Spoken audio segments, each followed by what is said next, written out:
है।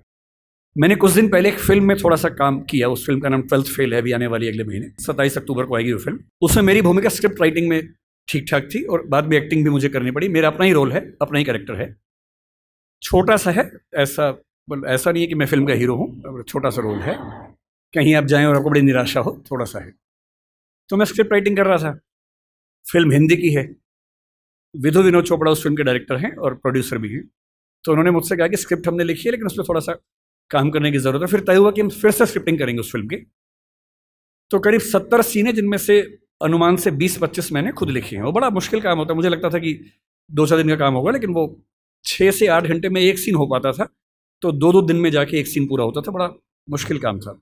फिर खारिज भी होता था, उसमें फिर अमेंडमेंट्स होते थे। 100 बार तो फाइनल ही हुआ, फाइनल नंबर 2, फाइनल नंबर 3, ऐसे करते करते फाइनल होता था। इंटरेस्टिंग बात क्या है कि जब स्क्रिप्ट मेरे पास आई ओरिजिनल हिंदी भाषा में, पर रोमन लिपि में थी। यानी फिल्म में जैसे मान लीजिए सीन है कि मनोज के हाथ में 2 नाली बंदूक है, तो क्या लिखें? MANOJKEHATHMEDONALI अच्छा, मुझे हिंदी रोमन लिपि में पढ़ने में बड़ी बाधा होती है, दुविधा होती है। एक तो बात यहां से वहां हो जाती है। जैसे कोई ध और ढ का अंतर बता ही नहीं सकता अगर मैं रोमन में लिखूं। कोई ऐसा शब्द हो जिसमें ध और ढ में कंफ्यूजन हो जाए। अब मैं कुछ भी करके नहीं समझ सकता कि DH ध है कि ढ है, क्योंकि वो लिपि मेरी भाषा के हिसाब से बनी नहीं है। ड़ अंग्रेजी में मैं कितनी भी कोशिश करूं लिख ही नहीं सकता हूं, ण लिख ही नहीं सकता हूं। मैं हरियाणा में जा रहा हूं और मैं हरियाणा में बोल रहा हूं कि बालक इधर आ। बालक नहीं बोलते हैं, ड़ बोलते हैं, जो ड़ भी नहीं है ल भी नहीं है, दोनों के बीच के साउंड है। अब मैं रोमन में कितनी भी कोशिश करके लिख ही नहीं सकता वो चीज। और एक्टर को बोलना क्या है? बालक। सड़क नहीं लिख सकता हूं, SARAK या SADAK। कैसे लिखूं? या तो उस लिपि को उसके फोनेटिक्स के हिसाब से चेंज करूं, जो फिलोसफी में हम करते भी हैं, नहीं तो कैसे काम चले। तो मैंने उनसे कहा, मैंने कहा सर मैं, देखिए मुझे बड़ी असुविधा होती है इसमें, मैं देवनागरी में लिखूंगा और आप कहेंगे तो मैं उसको रोमन में कर दूंगा बाद में, पर पहली बार मैं आत्मा में उतरने दो, मुझे देवनागरी में लिखने दो।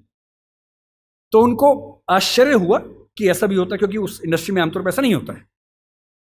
तो मैंने देवनागरी में एक सीन लिखा, लिख के भेजा। नियम था कि मैं रोज रात को 3 बजे ईमेल करता था। मेरा शेड्यूल था 3 बजे सोने का, उनका था 5 बजे उठने का। तो 5 बजे उठ के पढ़ते थे और 6 बजे तक कमेंट्स आ जाते थे। फिर मैं उठने के बाद उसको ठीक करता था। तो जब पहली बार मैंने भेजा उनको हिंदी में सीन लिख के, तो नेक्स्ट डे वीडियो कॉल हमारी चल रही थी। अब सोचिए, विधु विनोद चोपड़ा जो कि बहुत बड़े डायरेक्टर प्रोड्यूसर है इस इंडस्ट्री के, 5-6 लोग टीम में हैं, बड़े बड़े लेखक हैं, डायरेक्टर्स हैं, वो सब उस टीम में वीडियो कॉन्फ्रेंसिंग में हैं। सबके सामने क्या बोले? बोले यार ईमानदारी की बात है, पढ़ के मजा आ गया। मुझसे काफी बड़े हैं, मुझे छोटे भाई की तरह मानते। बोले विकास अब तू ऐसे लिख यार, ऐसी मजा आता है। और बाकी टीम को बोले कि तुम्हें इंग्लिश में करना हो करना, बाद में हम हिंदी में करेंगे। उसके बाद वो पूरी फिल्म हिंदी में लिखी गई। बाद में इंग्लिश में हुआ, जब शूटिंग हुई तो उसको इंग्लिश में कुछ एक्टर्स के लिए किया गया, क्योंकि हर एक्टर नहीं समझ पाता। विशेष रूप से मान लीजिए कोई एक्टर दक्षिण भारत से आ जाए, उसको हिंदी में फिल्म शूट करनी है, कैसे करेगा बेचारा? उसको रोमन में लिख के देते हैं। पर कुछ लोग हैं, अमिताभ बच्चन एक ज़माने में ऐसा करते थे, आशुतोष राणा इस समय ऐसा करते हैं। मेरे मित्र हैं, कुछ दिन पहले बता रहे थे कि उनकी स्क्रिप्ट अभी भी हिंदी में लिखी हुई आती है, देवनागरी में लिखी हुई आती है। उनका तेवर है कि भाई देवनागरी में पढ़ूंगा, रोमन में नहीं आत्मा पकड़ में आती है, तो करते हैं उसमें। मेरा जो कहना है वो ये कि मनोरंजन की दुनिया में इतने अवसर हैं और उन अवसरों में हिंदी का मुकाबला किसी भाषा में नहीं हो सकता है। बस थोड़ा सा अपनी ताकत का एहसास करिए, घबराइए मत, डरिए मत। हिंदी समाज की सबसे बड़ी समस्या एक ऐसा डर है जो बिना किसी वजह के, जो मिरांडा को था। वो योग्य थी, समझदार थी, पर उसको ये एहसास करा दिया गया था कि तुम सही फैसले नहीं कर सकती हो, तुम्हारे फैसले हम करेंगे। यही हिंदी समाज की बात है। और हिंदी समाज से मेरा निवेदन सिर्फ इतना है, किसी भाषा से नफरत नहीं करनी है, बाहें फैलाकर सबका स्वागत करना है। अंग्रेजी से भी मोहब्बत करनी है, उससे ज़्यादा तमिल तेलुगु से करनी है, उससे ज़्यादा हिंदी से करनी है। और सब भाषाओं को साथ लेकर, उर्दू को भी साथ लेकर, आत्मविश्वास से भरकर, बिना किसी हीन भावना से युक्त होकर, सोशल मीडिया के इस नए उत्सव को मनाते हुए व्यापार व्यवसाय की दुनिया में, विज्ञापन की दुनिया में हिंदी की ताकत का एहसास करते हुए जब अपनी भाषा का सम्मान करेंगे तो नज़ारा कुछ और होगा। मैं रामविलास शर्मा, आपने नाम सुना होगा उनका, हिंदी के विद्यार्थी हैं, उन्होंने बड़ी गहरी बात कही थी। उनका एक कंसेप्ट है, आपने पढ़ाई होगा, हिंदी जातीयता को लेकर उन्होंने खूब बात की। उन्होंने कहा कि भारत की अकेली हिंदी भाषा है जिसमें जातीयता की भावना कम है। जो मैंने कहा ना कि स्पेनिश लोगों में, डच लोगों में, उन सब में अपनी भाषा के सम्मान का भाव है, जर्मन लोगों में, फ्रेंच लोगों में, वो भाव आपको मराठी में दिखेगा, तमिल में, तेलुगु में, कन्नड़ में, ओडिया में, बांग्ला में, सब में दिखता है। अपनी भाषा को लेकर एक गरिमा का भाव, सम्मान का भाव, पता नहीं क्यों वो हिंदी में नहीं दिखता है। थोड़ा लाइए, कॉन्फिडेंस से रहिए। कोई अंग्रेजी में डराए, मत डरिए। भारत में कोई आपसे कहे कि तुमको इंग्लिश नहीं आती है, उतना ही तेवर से कहिए तुमको हिंदी नहीं आती है। क्योंकि भाई जिस देश में 57% आबादी हिंदी बोलती हो, अंग्रेजी सेकंड थर्ड लैंग्वेज में अच्छी खासी है, 10% से ऊपर है कुल मिला के। अगर तीनों स्तरों को मिला लें तो हिंदी के एकदम बाद अंग्रेजी आती है, फिर बांग्ला आती है, 10.5% के आसपास है। क्योंकि सेकंड लैंग्वेज, थर्ड लैंग्वेज में अंग्रेजी का बोलबाला बहुत ज़्यादा है। फर्स्ट लैंग्वेज में वो केवल 2,70,000 लोगों की भाषा है।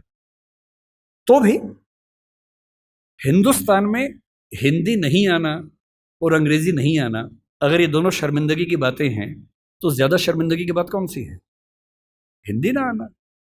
तो कोई अगर आपसे बोले कि मुझको हिंदी नहीं आता है, तो आप ऐसे बोलना कि मुझको अंग्रेजी नहीं आता है, और और थोड़ी बहुत आती है, मेरा काम चल जाता है। अगर मुझे खेती करनी है तो मुझे अंग्रेजी क्यों चाहिए? अगर मुझे छोटा मोटा उद्यम करना है, अंग्रेजी क्यों चाहिए? हाँ, अगर मुझे सुप्रीम कोर्ट का वकील बनना है तो अंग्रेजी चाहिए। अगर मुझे एकेडमिक्स में, रिसर्च में जाना है, माइक्रोबायोलॉजी में जाना है, तो अंग्रेजी चाहिए। और उसमें भी धीरे धीरे क्यों ऐसा ना हो कि हिंदी में पढ़ने लिखने की संस्कृति बने। एक अंतिम निवेदन आपसे कर रहा हूँ। हिंदी समाज को लेकर मेरी गंभीर शिकायत है कि हम पढ़ते लिखते नहीं हैं, अफवाहें फैलाते हैं, अफवाहें सुनते हैं, प्रभावित होते हैं।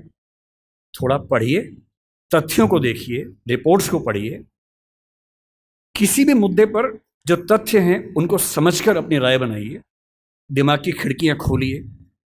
और मेरा मानना है कि एक समाज के तौर पर यदि हम ऐसे हो जाएंगे तो हमारा सम्मान खुद ब खुद दुनिया भर में होगा। केवल भारत का मसला नहीं है, पूरी दुनिया में होगा। धन्यवाद। सर, मैं अंग्रेज़ी मीडियम की छात्रा हूँ, पर मतलब मैंने स्कूलिंग भी इंग्लिश मीडियम से ही की है, तो वहाँ भाषा बहुत सरल होती थी। पर जब मैं दिल्ली में आई, फिर बहुत बड़ी कन्फ्यूजन हो गई मेरे को। मेरे को लगता है मैं इंग्लिश में फिट नहीं बैठ पाती, हिंदी में भी फिट नहीं बैठ पाती। तो फिर इसका कोई सॉल्यूशन ना मेरे को ढंग से, मतलब इंग्लिश में चीज़ें हिंदी में चीज़ें समझने में ज़्यादा अच्छा लगता है, पर मेरा मीडियम इंग्लिश है और हिंदी में मुझे ज़्यादा इतनी मतलब जो डीप वाली पकड़ होती है वो नहीं है। आपकी भाषा कैसी है इसका फैसला 2-3 तरीके से होता है। पहला ये कि आपका सिंटैक्स, यानी भाषा में जो व्याकरण के नियम हैं, वाक्य बनाना, समझना, जटिल वाक्य बनाना, उन सब में आप सहज हैं या नहीं, ये पहला सवाल है। और दूसरा ये कि उसमें जितने नए नए शब्द आते हैं वो आपको समझ में आते हैं नहीं आते हैं। मेरे ख्याल से अगर आप अंग्रेजी माध्यम के विद्यार्थी हैं तो आपको अंग्रेजी में सिंटैक्स में दिक्कत नहीं होगी, टेंसेस समझ में आते होंगे, मुश्किल से मुश्किल वाक्य भी आपको समझ में आता है कि वाक्य कैसे बना हुआ है, लिख भी लेती होंगी आप। मेरे अनुमान से आपकी दिक्कत ज़्यादा इसलिए है कि शब्द इतने सारे नए अचानक आ रहे होंगे कि उन सबको समझ पाना मुश्किल होता होगा। तो मेरा अनुमान ये कि ये समस्या तो एक उर्वर भूमि है, अपनी भाषा को अच्छा करने का एक तरीका है। और पहले के लोग बोलते थे कि रोज़ 5 नए शब्द सीखो, वो एक आउटडेटेड कंसेप्ट है। आज का कंसेप्ट ये कि जो भी शब्द आपके सामने पहली बार है उसे नोट कीजिए, उसे 2-3 तरह से वाक्यों में इस्तेमाल कीजिए और उस डायरी के शब्दों को रोज़ कोशिश करके 1-2 शब्दों का इस्तेमाल करते रहिए। तो अंग्रेजी को अच्छा बनाने के लिए 2-3 महीने काफ़ी हैं, कोई रॉकेट साइंस छोड़ना है, भाषा ही तो है।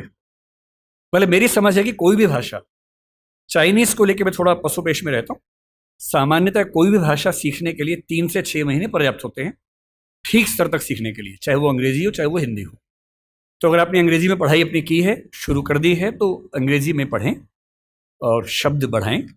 और वैसे अगर आपके टीचर क्लास के बाद अलग से उसी बात को थोड़ा हिंदी में भी समझा दें तो शायद ज़्यादा अच्छे समझ में आएगा। और मैं अंग्रेजी माध्यम के बच्चों को देखता हूँ, वो कहने को इंग्लिश मीडियम के, पर जब हिंदी में समझाओ तो ज़्यादा समझते हैं। तो टेक्निकल वर्ड्स अंग्रेजी के, बाकी हिंदी में। अगर टीचर ना भी समझाए, मुझे नहीं पता यहाँ का तरीका क्या है, 3-4 दोस्तों का ग्रुप बना लीजिए कि क्लास में जो समझा इंग्लिश में, चलो हिंदी में डिस्कस करते हैं।